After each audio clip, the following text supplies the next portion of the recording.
Hey everybody, Livingston here. Today we're jumping into another fun-filled episode of the Twilight Zone. This time it's Season 2, Episode 21, The Prime Mover. Came out March 24th, 1961, and it's another episode I haven't seen before. But before we jump into it, let's go into your comments about last week's episode, Static. Alan Jones says, Dane Jagger and Carmen Matthews were terrific. I gotta admit, they were pretty good in their roles, having to go through life, not going for the things that you want, and then when you get 20, 30 years into the future, suddenly you're looking back thinking, I probably should have done things differently. I should have had the courage to do those things, and sadly he didn't, but luckily they had a second chance. So that was a pretty good episode, pretty good ending too. They don't usually end with a happy ending, so it's nice to see every so often. Alan Jones continues on. This is one of the few Twilight Zone episodes to be shot on videotape instead of the usual film.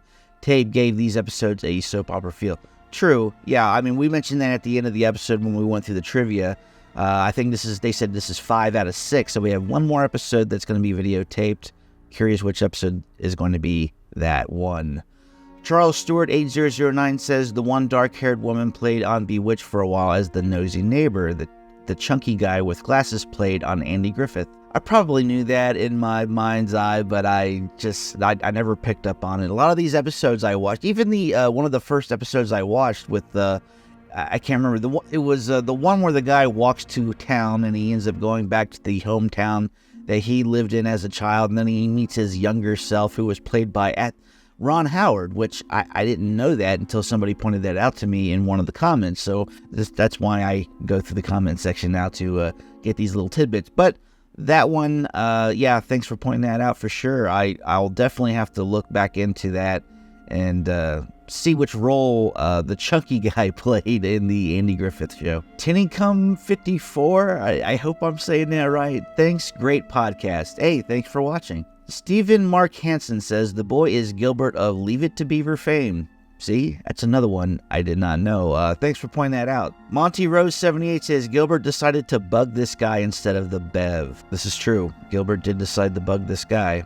P. Sparks says, another interesting episode of Twilight Zone, utilizing time travel to resolve the lead character's past mistakes. Very true. We've seen that in this series a couple times so far, and we're only about a third the way through the actual Twilight Zone series itself, so very curious to see how many more episodes we'll have of this, if at any at all. Maybe this is going to be the last one going forward, but who knows? I'm sure it's a popular trope due to the fact that everybody thinks of these certain things in life, saying that we want to go back and change things, but sadly we can't. Evidently, science says that we're not allowed to go back in time. The rule is we can't go back in time. We can only go forward in time. But I hate it when they make rules, because I think rules are meant to be broken due to the fact that we thought 200 years ago there's no possible way we'd be able to fly and soar through the air like birds. But, you know, now that is a common occurrence that we see all the time. I mean, hell, anybody can go out and get their pilot's license and become a bird or jump out of a plane with a parachute. It's just the way the world evolves. So when science says that there's a definitive reason that it can't happen today, in 100 years, things can change drastically. But with all that being said, let's jump into this episode and see what we got cooking. The Twilight Zone. Built down. Happy Days Cafe. Cold beer. Hamburgers are 35 cents. Hey, I know him. Beverly Hillbillies. Really blanking on his name right now, though. Do you have an eye? I fed you, I took care of you, I gave you everything you wanted, right? Buddy Epson. I couldn't remember his name, but I finally figured it out. Oh, you've had your fun. Now let's get down to serious business. Isn't this like the third time we've seen the slot machine in the show? I think it is. First one being in The Fever when the guy couldn't get away from gambling his life away. His life savings, basically. You call it. Heads. Thanks, that's a lucky quarter. Mind if I borrow? Oh. Yep. It ain't fair, Jimbo. Maybe your luck will change, Ace. Yeah, maybe next time I'll get electrocuted. That's not good. Where you going? Home and to bed. Any objections? No, honey, I wouldn't blame you if you quit. I can't. You owe me 3 months' salary. You two are gonna get married. On what? And with what?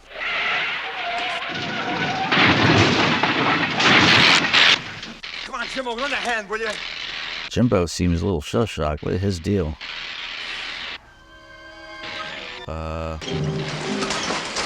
Okay. And was he able to do that with his mind? Does he have the force? Portrait of a man who thinks and thereby gets things done. Mr. Jimbo Cobb might be called a prime mover. In just a moment, he'll show his friends and you how he keeps both feet on the ground and his head. Wow. Twilight Zone. So some guy who can make things happen with his brain. He's a go-getter. They took him to the hospital. Gonna be okay, the doc says. Just a few broken bones, nothing serious. How'd you do it, Jimbo? Do what? Move the car. This business of the car up and down and the sparks in the... Oh, come on, Ace. Let's forget it, huh? All right, if you want to keep secrets, okay. It's your business. Ace, Yeah.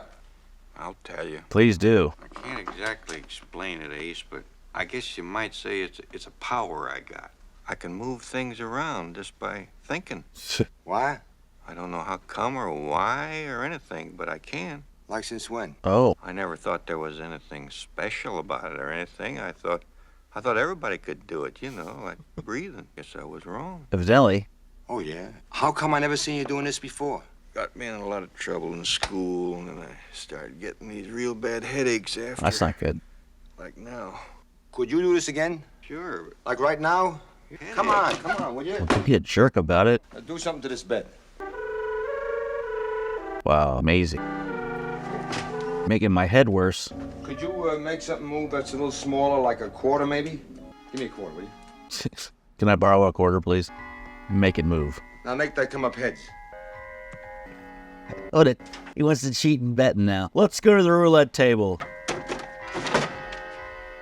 Maybe throw some dice. Yeah, there we go. Give me a 7. Nice. Honest. What's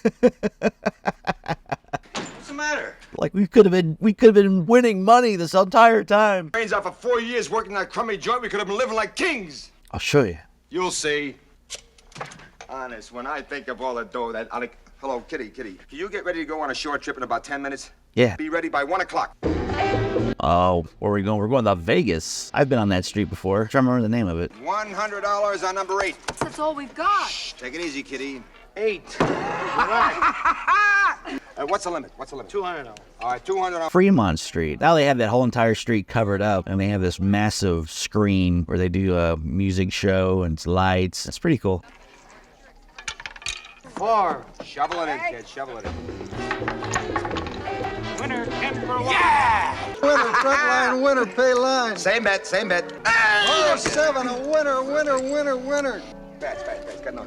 She's starting to realize something. 7, a winner, a front line winner. Is these dice weighted? 3. Sweetheart, don't you think you ought to quit now? Your luck's bound to change. Jimbo and I worked out a system, ain't we, Jimbo, huh? Ace, I'll I pay gotta off, will you? quit. My head's killing me. Are you out of your mind? Yeah, man. And then you get an aspirin, you lie down somewhere, you feel 100% better. Yeah, don't push it. I'd give him like a few days. Let him have his time. I'll have some of those. Oh, I'm afraid I can't change a bill this size, sir. Being a big shot. Let's take it easy. You'll feel like $1 million. $1 million. We'll have more money. The end. What? This is more like it.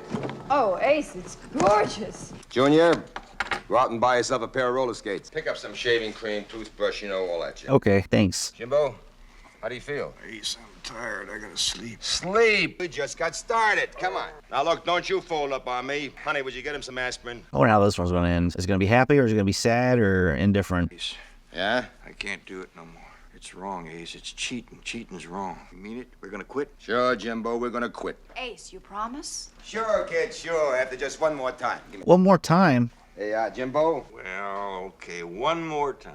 And tomorrow we'll fracture him. You and me, we're going out and we're gonna tear the town apart. Ace, let's go home right now. Yes, quit while you're ahead. My big chance. But I don't want to take it. You've been very lucky. Yeah, don't be greedy. Can't you leave well enough alone, honey? Don't you understand? By tomorrow, I'll have enough dough to own the state. You understand that? The whole state. But you have enough just to be happy. What's wrong with just being happy? You're sick. Honey, I've never been healthier in my life. I want you to know that by tomorrow night, I'll be able to get you...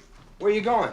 Back home. Look me up when you're through playing Little Caesar. She just wants you, man. She doesn't care about the money. Well, what's the matter with her? I've been ignoring her all night. Well, I've been busy. Why don't you go after her? Kitty's worth more than all the money in the world. Yeah, Yeah, she is. Well, then go after her. be an idiot. Kitty? Yeah, was the right move. Chance. Are you going to gamble tomorrow? Yes, but Well, if... goodbye then. Kitty... Cigars, cigarettes? No, I don't. Anything wrong, sir? Uh-oh. No, nothing at all. Sheila, how would you like to quit this crummy job and work for me? Here's a little salary in advance, $1,000. What are you doing, dude? Start. Right now. We'll have a ball. Well, I believe Mr. Nolan is visiting with us this week. Really think this is going to end bad for him. Ace Larson, that's me. I live here. You tell him to call me tomorrow at the hotel and bring plenty of lettuce. Okay? Okay. Live a little. He's gonna lose it all. Great, but will you wait till I get dressed? All right? But not too much. What do you mean, like, don't wear anything? Hello? Hey, I thought you weren't gonna do it anymore. Hello? Who's calling? Oh, Mr. Nolan? Ace, telephone. Hi, Phil. Good to hear from you, baby. This is Ace Larson. Who? Sir, I got $200,000 in this room. I'm hot for a game. I'm ready to bet any part of it. That's just rude. All right. Room 208, right away. Bring your friends. What's the game? Ace, Mr. Nolan, he's from Chicago, isn't he? Yep. Gangster? Isn't he a gangster? Hey, he's a gangster, so what? What reason would you do this? The gambling, these guys have their own code of honor. What about Kitty? I can't hear you, Jimbo. I can't hear you at all. What about your lady? Oh, he don't look friendly at all. My name's Cobb. Come on in, Phil. I'm Ace Larson. He wants to see the stuff. Well, I'm going to have some breakfast while you're counting it. Would you want something? Coffee, maybe. A glass of juice. I'd like some food. The boys want anything? I don't eat. Okay. Suppose we start off with 10 grand. What's the matter, too high? No. 10 grams, fine. Are the dice loaded? Now a little natural, unnatural, and a 7 it is. Suppose we let it ride. You know, 11 would be nice now, just a little old 11. 11! Natural! Oh, he's winning. The ones are gonna flip. Well, some days you can't make a mistake. Now, Switch the dice out. Go ahead, but remember this, Larson. People cheat on me just once. Understand? sure. My lucky day, huh, fellas? Hi. Howdy. Who's the dame? My good luck charm, my sweetheart. Ace, there's something I... Now look, we separate the men from the boys, huh? He's gonna lose it all. Feel bad for the guy now. What's the matter, Nolan? You're supposed to be a big operator, you chicken? Don't call someone chicken. Marty McFly didn't like to be called chicken. It's a lot of fun, huh, honey? Right? Win a million, lose a million, just like that, right? 11 is the number. Ace, You got it? Uh-oh. Now don't bother me. Ace, listen, Probably listen to your friend. 11. And there it is. Black Trooper. Uh-oh. You got nerve, pal. I like that. 3. You lost it all. Next time you want to play a little game, Trooper, give us a call. Took it too far. Something happened. I lost the power. A fuse blew out.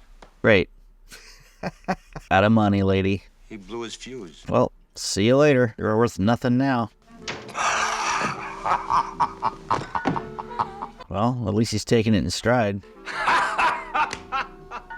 Is this... Oh, I guess he just kind of let it go. You sure you don't want to stop him? Who needs that hunk of junk anyway? That's strictly for suckers. This is a nice ending, though. Go on, you one-armed bandit. Go rob somebody else for a change. Kitty, look, I was thinking, you know, now that thing's out of here, will you marry me? Jimbo, do you have a quarter? Okay.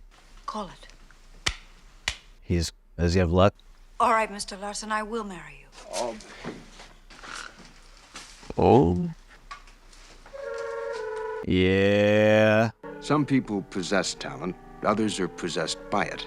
Jimbo Cobb knew right from the beginning. But before Ace Larson learned that simple truth, he had to take a short trip through the Twilight Zone. It was a good episode.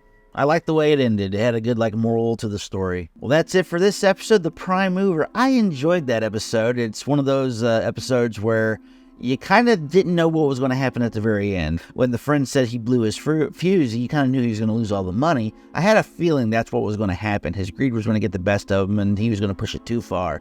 And I didn't know how he was going to react at the very end. It was interesting to see that he ended up taking it in stride and just said, you know what, I don't need this gambling anymore. It's almost as if when the guy blew his fuse, it turns out that the other guy blew his fuse too when he gambled his just everything away and lost everything. And it was like that was what broke the camel's back, I guess, to the point where he just decided it's not worth it. Money means nothing. And every time he brought somebody into the fold with money. Anytime the money was gone, the person would leave them, meaning that they weren't really worth their time. The only one that was worth his time was the woman he wanted to marry that was working at the diner with him.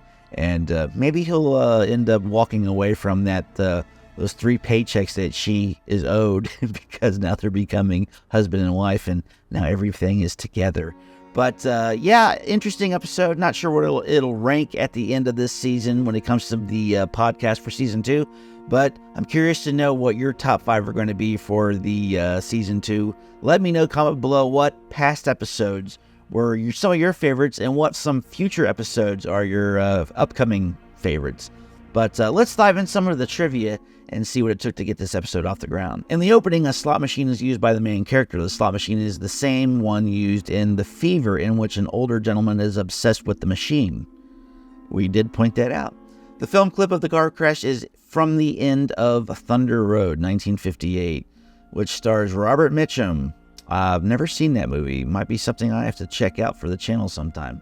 The title refers to the propulsion unit for a transportation system, such as the locomotive on a train, the tractor unit of a semi-tractor trailer, the motor on a locomotive or a railroad engine, or the truck that tows an artillery gun. Also in philosophy, a self-caused being that is the cause of all things. This episode aired March 24th, 1961, but the calendar on the wall in the diner is from December 1955. Well, it was an old diner out in the middle of nowhere. They probably just didn't bother changing out the calendar. Anyways, let me know, comment below what you thought of this episode, and next week I will go over your comments. And don't forget to like, share, and subscribe to join us on this mission to reach 156, the episode 156 of the Twilight Zone. And until next time, see you later.